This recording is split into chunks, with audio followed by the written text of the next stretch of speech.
وين ما تكونون، نلتقيكم في حلقة جديدة من برنامج برستيج. ضيفي لهذه الحلقة راهن على إعادة الجمهور بقوة إلى العروض المسرحية، فكتب وأخرج المسرحية الشعبية الخيط والعصفور التي شكلت انعطافة مهمة. تابعونا.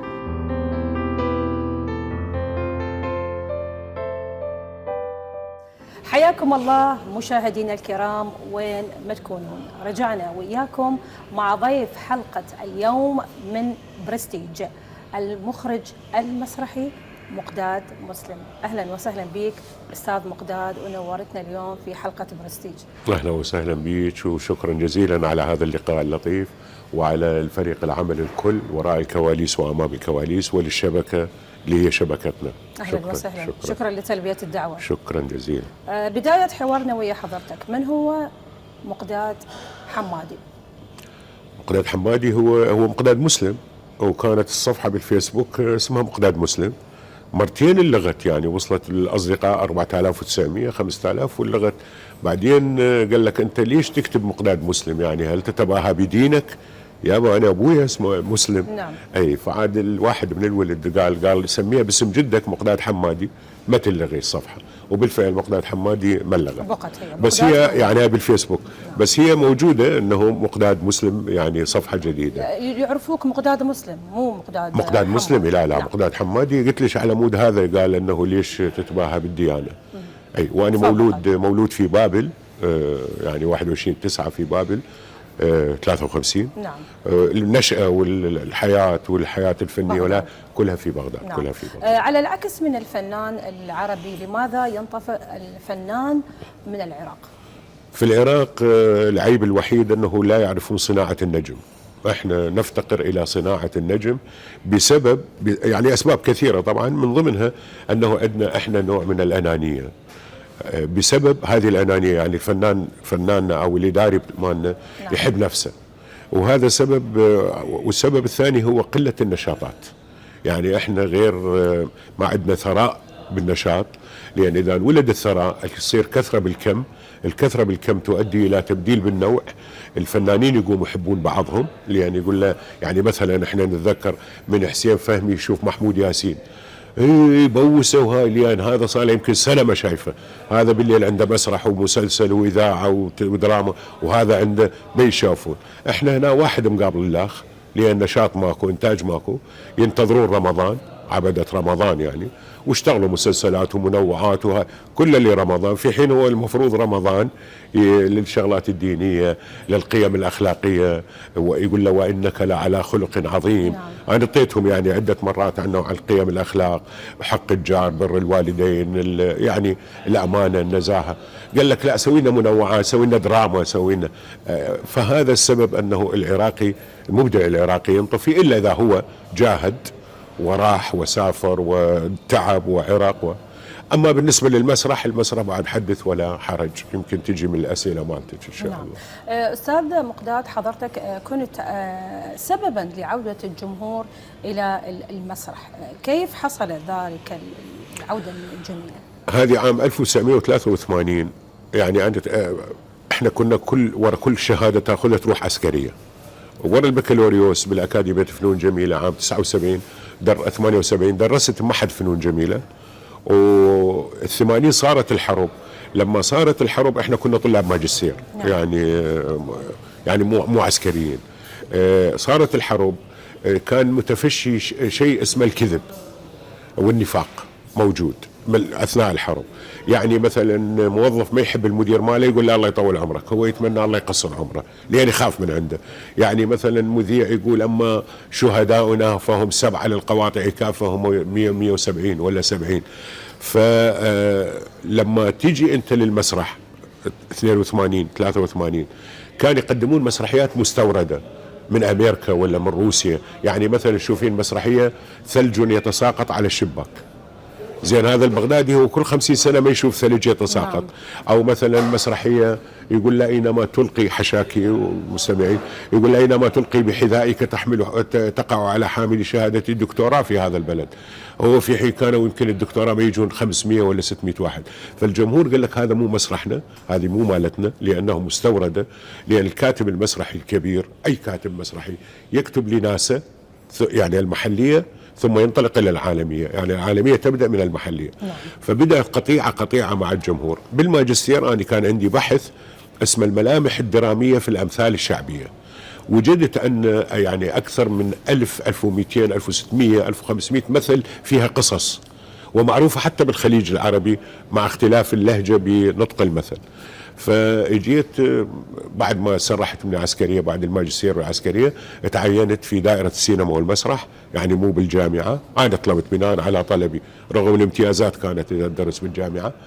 جيت قال لي تصير مدير مسرح، يعني تحيي منتدى نادي المسرح. فسويت منتدى المسرح وسويت ندوة كيف نستقطب الجمهور للمسرح، لأن أحد المسرحيين قدم عمل لمتفرج واحد وهو نعم. مخرج كبير. أستاذ متفرج واحد، تخيلي أحد المخرجين عنده أكثر من 20 ممثل وممثلة متمكيجين ولابسين ومجهزين، ولم يأتي متفرج واحد. نعم. فعملنا هاي الندوة اللي هي كيف نستقطب الجمهور، وعلى أثرها صارت مسرحية الخيط والعصفور. أستاذ، مسرحية صايرة ودايرة لم تحصل على هذا النجاح. مسرحية صايرة ودايرة هذه كتبها الأستاذ الكبير فخر الزبيدي الله يرحمه. تدور أحداثها في بغداد 1885. نعم. اللي هو الصراع بين أحمد أغا وأحمد حبزبز. أحمد أغا يمثل السلطة، وأحمد حبزبز يمثل الشعب. وكانت بها مشاهد بحدود 70 مشهد، أنا كثفتها بناء على موافقته بعدين، لأن طه الإبراهيم جلال الله يرحمه قال لها هاي صعبة الإخراج، حولها تلفزيون. طه جعفر السعدي الله يرحمه قال له صعبة. المهم أخذتها أني ووافق أن أعيد مونتاجها، وهي واحدة من روائع المسرح العراقي. صايرة ودايرة في بغداد 1885، قدمناها عام 1985، يعني بغداد قبل 100 سنة. الصوري كنت اسميهم اني ناقد وحاقد وحاسد، يقول لك حتى يغلطون بالتاريخ. يا انا اقول لكم بغداد 1885. نعم. يعني كان من سابقا. الشريط مالها موجود، وهي المفروض كل يوم بغداد تنعرض بالقنوات الفضائيه. كل يوم بغداد موجوده نسخه بطوله محمد حسين ونسخه بطوله الله يرحمه خليل الرفاعي. لديك ايضا مسرحيه عجيبه اسمها دنيا عجيبه. نعم. أي. عرضت في اخر الثمانينات. صحيح. كيف كان وقعها ذلك الوقت؟ صحيح. هذه شنو الله يرحمه كريم العراقي الشاعر الكبير، الف رحمه على روحه، الله يرحمه، كتب لي الكلمات مال الخيط والعصفور، المربعات، مسرحيه الخيط والعصفور. فكريم صرنا مثل الاصدقاء، يعني انا دائرتي هنا وهو الامارات ساكن بشق من. نعم. فقلت له كريم انت تشتغل بالنشاط المدرسي، ليش ما تكتب لي المسرح؟ قال اكتب. لا اكتب واحدة من معاناتك بالنشاط المدرسي. فكتب دنيا عجيبة، هاي تأليف كريم العراقي. نعم. ومثل بها يعني فوزي مهدي الله يرحمه، خليل الرفاعي، عمل طه، فخر العقيدي، حسين علي هارف، حميد العربي، ممثلين كبار يعني. نعم. ونجحت نجاح كبير، لكن شريطها وينه؟ ماكو. نعم. رأيك بالعروض المسرحية الكوميدية في أمريكا؟ شوف هم أوروبا، في امريكا اكو مسرح اسمه اوف برودواي. نعم. خارج برودواي. هذا مسرح يبحث عن شباك التذاكر، ورغم انه كل اعماله فيها الكوميديا اللي يسموها الكوميديا المهزله. يعني احنا عندنا 4 انواع بالاكاديميا، عندنا تراجيديا، عندنا كوميديا يعني مأساة وملهات، وعندنا ميلودراما اللي تجمع مع الموسيقى والهذه، وعندنا الفارس المهزله. نعم. هذول كانوا يقدمون مسرحيات حتى بيها من المهزله من الفارس، وطلعت لنا كتاب كبار مثل تينيسي ويليامز، آرثر ميلر، ويليام سارويان. هذول كتاب كبار في امريكا طلعوا من اوف برودواي. هذول يقدمون مسرحيات كوميديه. التذكره اذا كان المسرح التذكره مالته $100، ذول التذكره مالتهم $300-400، والناس تاتيهم وحكاياتها طويله. هذا يعني قلت لك كيف تنتزع الابتسامه او الضحكه من المتلقي. احنا نتذكر بمسرحيه الخيط والعصفور كانوا يجيبون سياره اسعاف بباب المسرح، لان اكو ناس من الضحك يغمى عليها. حدثني عن أجمل مشهد أو موقف في مسرحية الخيط والعصفور. شنو اللي دائما تتذكره من هذا المسرحيه؟ في الخيط والعصفور طبعا هي تاليفي واخراجي، هي كل المشاهد حلوه، يعني ما اقدر اقول واحد من ولدي. يعني دائما انه يتناوب في افكار. لا هم كلهم ولدي، يعني تبدي من الدق عين دق اللي هو هذا ابن عم الخياط، نعم. مرورا بعصفور وجراده، مرورا بالحراميه اللي مرورا باللك فانوس لك مشعل بايعين وشارين، الى وصولا الى ماذي وعلاقته ويا القاضي وعلاقته ويا اخته اللي خلي ياكلون مدام خال. يعني مشهد احلى من مشهد هي. بس اكو موقف لحد الان اتذكره، طبعا احنا عندنا جراده تحب الزلابيه لان هي مربوطه بنهايه الفصل الاول لما يختبره الوالي، يختبره العصفور من يشتغل فتاح فال. يوم من الايام قبل العرض ب10 دقائق اثاري الممثلين ماكلين الزلابيه. زين هاي لازم تطلع بديها الشباك. وعندها بمشهد اخر تقول له ايه اشتغل فتاح فال، يقول لها مو اخاف يعدمني الوالي، تقول له ولا عند مكاني المهم اكل زلابيه.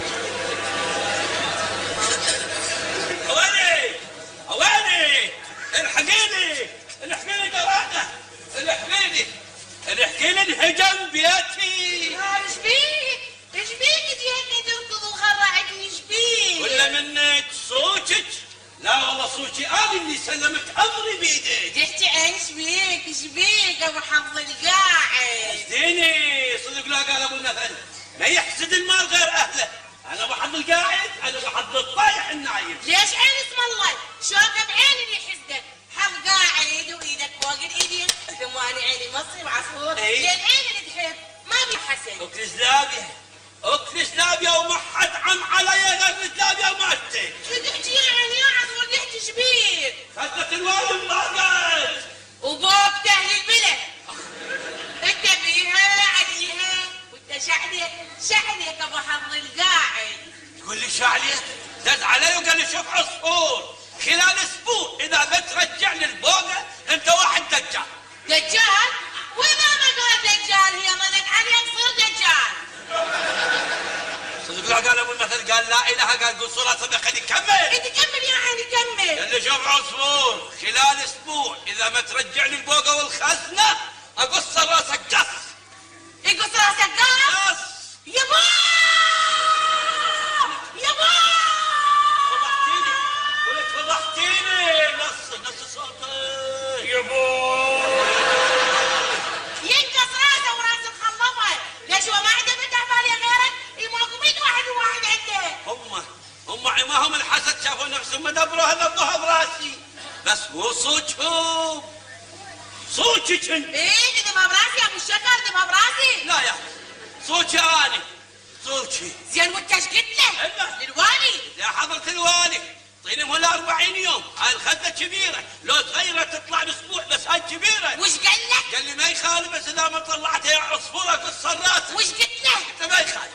انطيني ويا المهلة 40 يوم 40 كلة قد. وش قال لك؟ قال لي القد شو تسوي؟ وش قلت له؟ قلت سر المهلة. وش قال لك؟ قال لي وجع ابويا. انا كلمني قلت اعفيني واعذرني الاجابه على هذا السؤال يا حضره الوالي. ويلي عليك عصفوره ويلي عليك، حتى بالموت وانت تفكر بالشجر. شكله نعم شكله. اقول له انا واحد دجال ما عرفت عن قص راسي. لا انا عصفور لا، شلون يصير تقول له هيك؟ بس اقول لك عصفور هم من علامه بالمثل بين المغرب والعشاء يفعل الله ما يشاء، مو عاد 40 يوم يا عيني. ربي المهم شكو عندي عمال مسرح حطيتهم فلوس، قلت لهم جابوا لنا يمكن 10 كيلوات، قلت لها امل الله يرحمها، قلت لها مو عندك انت صندوقشه هاي كل مره ضميهن هناك لان الممثلين بياكلوا. حتى كنا شباب قدمنا مسرحيه تاليف الله يطول عمره صباح عطوان ايام الشباب من بالثانويه كان عندنا مشهد يبدي ياكلون باقله، فواحد من الممثلين كان يجي قبلنا ياكل الجدر كله يخلينا بس القشور. ايش قمنا نسوي؟ قام واحد على اساس يحميها للباقله يحط فلفل حار حتى ما حد ياكل. زين احنا بالمشهد ما ندري بفلفل فلفل حار فكوميديا بكوميديا يعني. نعم. استاذ مقداد ما هي اهداف منتدى المسرح وهل تحققت؟ هو نادي المسرح تأسس بال79 ولم تقدم به إلا تجربة واحدة الله يرحمها هاني أخرجها اسمها مسافر ليل وبقى مهمل من ال79 مهمل. أنا حولته يعني لما أخذت إدارته وإعادة تأسيسه سميته منتدى المسرح كلمة منتدى هي انتدى القوم ليتشاوروا بأمر هام، فيقدم ندوات ومحاضرات ويقدم عروض تجريبية. نعم. وقدمنا خلال فترة إدارتي إلى قدمنا 82 تجربة مسرحية، 82 تجربة مسرحية ب6 مهرجانات قطرية، ويجونا مبدعين من البصرة إلى الفاو. احنا نروح فاصل ونرجع لك روحي فاصل ان شاء الله. مشاهدينا الكرام فاصل وراجع لكم. زين. حلو. حلها ما نروحي. روحي فاصل.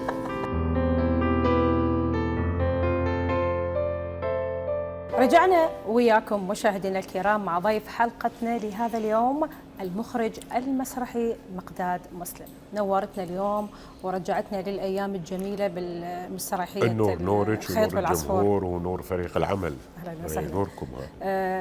بعد 2003 لم يعد للمسرح والسينما لقهما السابقين، لماذا برأيك؟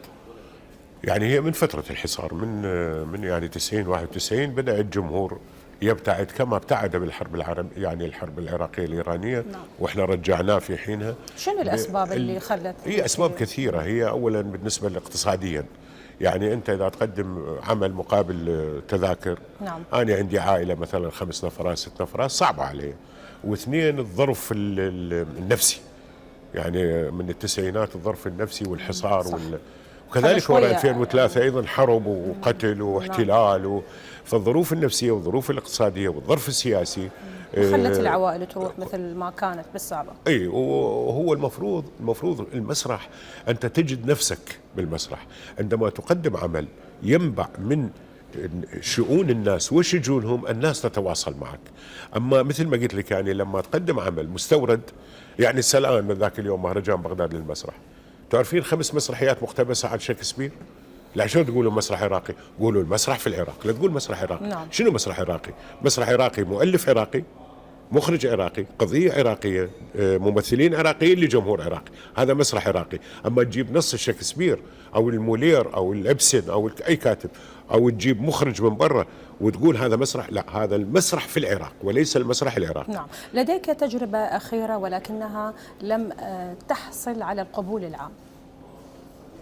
تجربة مسرحية؟ نعم. بالعكس حصلت على القبول العام وحصلت على إقبال جماهيري رائع وكانوا معجبين بها، وهي التكملة للخيط والعصفور. في بداياتك كنت من أول المساهمين بتأسيس النشاط المسرحي الطلابي في مدينة الكاظمية. تقدر شوي تحدثني عن هاي المرحلة اللي حضرتك انت مريت بها؟ نعم، هذه من يعني 69 68 69 احنا في ثانوية الرافدين مدينة الحرية، ومدينة الحرية خرجت كبار المبدعين بالعراق، يعني كاظم الساهر، جلال كامل، نعم. يعني كثيرين، عارف محسن الله يرحمه، الله يرحمه. كثيرين. بعدين صرت اني عن النشاط الفني بالحرية ومركز شباب الحرية، يعني الرافدين. شلون كانت هاي التجربة؟ طلابية. بعدين صار كاظمية كلها، يعني اكو مثلا الشعلة والحرية والكاظمية، اكو فرق مسرحية بالثانويات كنا نجمعهم ونطلع من عندهم اعمال مسرحيات. بعدين صارت بغداد الكرخ، بعدين بغداد، واسسنا فرقة طلابية وقدمنا اعمال في قاعة الشعب، كانت حكرا على المحترفين، واحنا طلاب قدمنا في قاعة الشعب. حلو. بعدين اسست المسرح الجماهيري اللي هو تابع للثقافة الجماهيرية، وقدمنا عروض، قدمنا المهرج لمحمد الماغوط سميناها البهلوان، قدمنا المدمن التوفيق البصري، اعمال كبيرة في قاعة الشعب. نعم. واحنا طلاب بعدنا قبل ما نروح للأكاديمية اصلا، يعني نعم. بعدنا مو طلاب أكاديمية. حضرتك هل حصلت على ما كنت تتمنى في مجال الفن؟ لا. لماذا؟ لا، لأن أنا قلتها بحال الدنيا، قلت النجاح نعمة وكل صاحب نعمة محسود، وأنا الحمد لله أبقى خشمي مرفوع. طلعت من العراق ورقة بيضاء، درست في جامعة اليرموك بالأردن، طلعت ورقة بيضاء، درست في ليبيا، طلعت ورقة بيضاء، درست في تونس 25 سنة بالجامعة، جامعتين، وطلعت ورقة بيضاء، والحمد لله. تقول مقداد مسلم الحمد لله، ما حد يقدر يقول لك لا نزل راسه، لا استسهل الأمر، بقى محافظ على كرامته ويعطي، والحمد لله. نعم. المسرح والسينما والدراما التلفزيونية في العراق ما عادت تثير إعجاب المتلقي العراقي. برأيك أنه تشاطرني الرأي؟ نعم. هو يعني شنو الدراما؟ الدراما نص، مخرج متمكن، إنتاج، ممثلين. نعم. وحدة خلل بهذني الأربعة يعني مثل بالمسرح مثلا عندك دعم لا محدود، حريه، فنان يحترم نفسه، اكو مسرح. وحده من ذني تسقط، يسقط المسرح، ينحدر. في الدراما نص، مخرج، ممثلين، وانتاج. اي خلل بهذني، يعني انت مثلا احنا ذاك اليوم كلفونا سيد رئيس الوزراء الله يحفظه، كلفنا بقراءه نصوص. نعم. قرينا 28 نص مسرحي، يعني انا حسبت طلع عن 17,000 ورقه. 17,000 ورقه. رشحنا منين؟ قال رشحوا لنا 5. رشحنا منين؟ 5. تقرا للنص هذني ال5، يعني واثق اني راح ينجح نجاح كبير، لكن يجب ان يتوفر له المخرج الجيد، ممثلين جيدين، انتاج جيد. اي خلل بوحده من ذني، يعني حتى صار مقترح انه الرواد يجب ان ياخذون مو مثل قبل 200 300 دولار 400 دولار، لا لازم ياخذون. يعني لازم تتوفر كل هاي ما اعرف عاد. احنا بالنسبه للنصوص انا اوقع على ذني ال5 نصوص ناجحه جدا بشكل كبير، لان احنا اعطونا اياها من قريناها بدون اسم نص وبدون اسم مؤلف، وهذا صحيح. يعني اجزنا نصوص لا نعرف من هو المؤلف ومن هو وما هو عنوان العمل. مخرج ومنتج. الان بدأوا ينتجون. هل توفر ذني العناصر ال3، المخرج والإنتاج والممثلين؟ نعم. يبقى ذلك هو سر النجاح.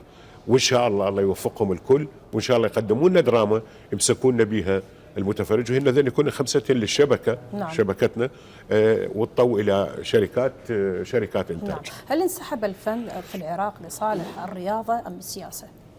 هو شوف، هو الرياضة يعني هم كانت مهملة، يعني لولا اهتمام الدولة بالرياضة والنوادي الرياضية والمنتخب والهذه، وإلا هي مهملة. يعني كارثة.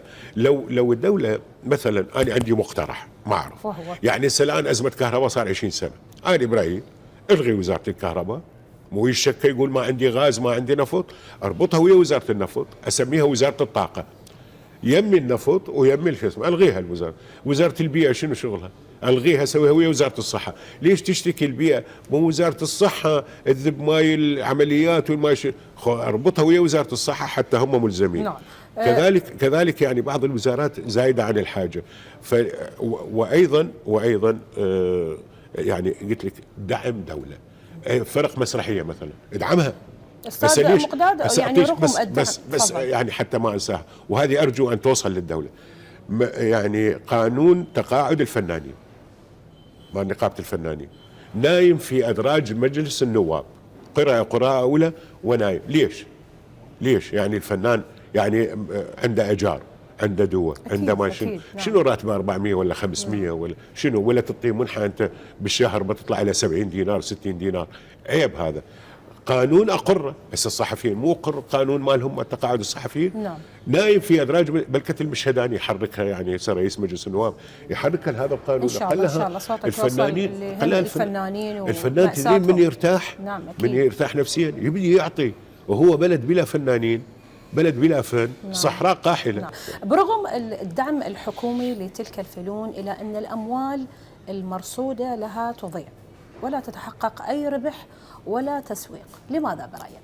هو المفروض يفكرون بالتسويق. مو قلت لك احنا لا نعرف صناعه النجم، يعني من قبل احنا مو جدا، يعني احنا العراق هذا قدره ان يكون خيره لغيره. هذا مسكين، هذا البلد خيره لغيره. نعم. يعني ابن البلد لا. يعني انا في تونس درست 25 سنه، انا مخرج اول بالعراق، وماخذ جائزه افضل مخرج بال84 على مسرحيه المهندس والامبراطور الفرناندو أرابالا، خرجتها كانت بطوله عبد الجبار الشرقاوي وسامي الحصناوي اللي كان يدرس بالكليه، الله يرحمه جبار. في تونس 25 سنه ما اعطوني فرصه اخرج مسرحيه. ليش؟ قال لك احنا المي اللي يروح للسدره، شجره النبق، الزيتونه اولى بي، انت اجنبي احنا ما ننطيك. وبالفعل انت هنا ليش خيرك لغيرك؟ يعني ليش؟ شنو السبب؟ اقمت سنوات طويله في 25 تونس. سنه ادرس انا من جامعه تونس الى جامعه جندوبه. لماذا خرجت من العراق اصلا؟ انا خرجت من العراق طبعا في حينها عبد الله بن المقفع عنده مقوله جميله يقول: لا تسالون الان لماذا، في حينها لماذا كانت. يعني في حينها يعني كان يعني ظروف كثيره، ومن ضمنها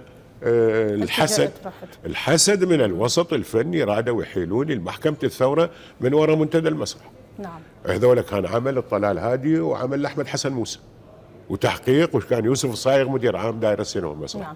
ما هو وانا كان عندي اطفال صغار يعني ما بي حيل انسجن، خلي اروح لذلك انت طلعت خلي وغيرها يعني نعم. يعني مواضيع كثيرة. الاقتصاديه نعم. فقلت لك في تونس يقول لك انا انطي لابن البلد ما انطيك لك. بعدين بالاخير الذكرى وقبل ما اطلع تقاعد الذكرى انه يعطوني الجنسيه التونسيه، قالوا الان انت المخرج التونسي، امشي روح سوي بطاقه احتراف. طبعا مو اهل يجي يشتغل بتونس، أكيد. بطاقه احتراف. نعم. سويت بطاقه احتراف، هسه ارجع تونس تعظيم سلام. تعرفين القاعه الكبرى في جامعه جندوبه، القاعه الكبرى سموها قاعه مقداد مسلم، اني اول على اجنبي اسمه. حي، اجنبي وحي يسمى شيء باسمي. اهتموا بالفنون، الفن من ارقى ثمار الحضاره الانسانيه. نعم. والفنان مسالم وش عنده؟ يمكن الصحفي عنده قلم يشكك، اما الفنان ايش عنده؟ صحيح. اما ريشه يرسم ولا موسيقى ولا يمثل. استاذ مقداد، حتى صوت الادعيه اللي حضرتك انت كنت هناك تهتف بها من خلال الشعائر اللي قبل شوي كنت تتحدث عنها. احسنتي. يعني انا لما ما خلوني اشتغل مسرح، واني بطبيعتي يعني مو بس استاذ جامعي، يعني مو اكاديمي فقط، اني مخرج مسرحي، يعني فنان ممثل، يعني كاتب. فلذلك اقتحمتهم عن طريق الاذاعه والتلفزيون. الاذاعه كتبت لهم مسلسلات كثيره يعني، وبالعربيه الفصحى، واني ادربهم على الالقاء، لان انا درس ماده الالقاء، وسبق ان اشتغلت حتى بفتح يا سمسم والمسلسلات الاطفال. كتبت لهم للتلفزيون مسلسلات دراميه، وسويت لهم ابتهالات وادعيه. يعني مثلا كانوا يفطرون على صوتي. حلو. وتونس تاخذها الجزائر والمغرب ويعني وليبيا يشوفون القناه التونسيه اكثر من قنواتهم. نعم. فكان يقول احنا نفطر على صوتك، اسوي لهم مثلا شهر رمضان بعد الاذان مثلا بعد الأذان. اللهم لك صمت وبك آمنت وعليك توكل. هذا يقول لك احنا جسمنا يقشعر. طبعا مع الايكو والماء. وادعيه عملت لهم بحدود اكثر من 180 دعاء. حلو. لحد الان يعني لحد الان يبثوها موجوده. وسووا قناه كامله اسمها قناه حنبع الفردوس. اني ادعيه احاديث للرسول بالقائي، والسديسي والعجمي بالقران. اي بعدين باعها الواحد القناه وش اسمه. بس هي لحد هاي اللحظه ما زالت، لحد هاي اللحظه يعني موجود. السعوديه يعني اذاعه القران الكريم من مكه المكرمه طلبوا مني 150 دقيقه ادعيه، يعني 30 يوم الى من اذان المغرب الى الاقامه 5 دقائق، كل حلقه 5 دقائق ادعيه. قسم كتبتها وقسم اقتبستها وسجلتها بصوتي في تونس وبعثت لهم اياه، لان كنت ادرس ما اقدر اروح للسعوديه اسجلها. والحمد لله. وهذا منين اجى انا ادرس فنون الالقاء. من ضمن فنون الالقاء عندي درس اسمه عيوب الصوت 8 اللي هي يعني ممكن. وهنا قلت لهم خلينا نسوي لكم دورات تدريبيه. في تونس سويت دورات تدريبيه للمذيعين ومقدمي البرامج، للشعراء، للممثلين، دورات تدريبيه بالالقاء، يهتمون بالالقاء. اعضاء مجلس النواب كانوا يطلبوا يقول تعال علمنا، تجار علمنا شلون نلقي، لان الالقاء هو الرسول، هو كيف توصل. شنو وظائفه نقل المعاني، تبليغ الافكار، ايصال المشاعر، خلق الجو. يعني ممكن شاعر قصيدته جميله ما يعرف يلقيها، تروح تضيع القصيده. وممكن شاعر قصيدته ضعيفه بالالقاء يحييها شو اسمه. فقلت لك ادرس من ضمن الدرس الاخراج والتمثيل، ادرس فنون الالقاء من ضمن هذه. وهذه منين اكتسبت الخبراني؟ من افتح يا سمسم بجزئيه الاول والثاني، ومن المسلسلات مغامرات سنان وغيرها. احنا نشكر وجودك. طبعا انت ويانا ننهي الجزء الاول من حلقه اليوم. مشاهدينا الكرام، شكرا لكم.